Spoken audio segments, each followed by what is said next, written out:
എല്ലാവർക്കും വിശേഷിക്കട്ടെ. കൂട്ടുകാരെ, ഞാനൊരു കഥ പറയട്ടെ. കഥയുടെ പേരാണ് ഒരു വിധക്കാരൻ്റെ പോവ. ഒരു വിധക്കാരൻ വിധിക്കാൻ പോയി. കുറേ വിത്തുകൾ വഴിയിൽ വീണു.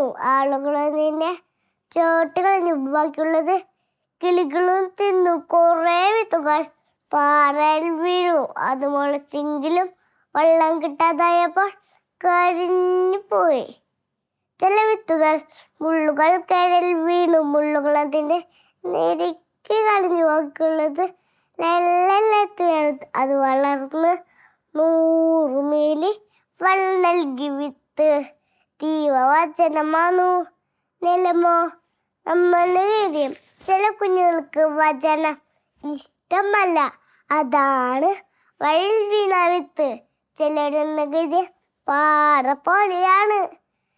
സന്ദേശത്തോടെ കേൾക്കുമെങ്കിലും അവയ്ക്ക് വേയില്ല. അതിനാൽ ശാന്തനവിയെ ഉണക്കി കളയുന്നു. മുള്ളുകൾക്കിടയിൽ വീണ പാവം വിത്തുകൾ ഞെരുങ്ങിപ്പോയി. കൊച്ചു കൊച്ചു ദുഃഖങ്ങൾ, വേദനകൾ, പിടിവാശികൾ, കുട്ടിക്കുറുമ്പുകൾ കുഞ്ഞുങ്ങളെ ഫലമില്ലാതാക്കുന്നു. നിറമലയെത്തി വീണ വിത്ത് കുഞ്ഞുങ്ങളെ നല്ലവനാക്കുന്നു.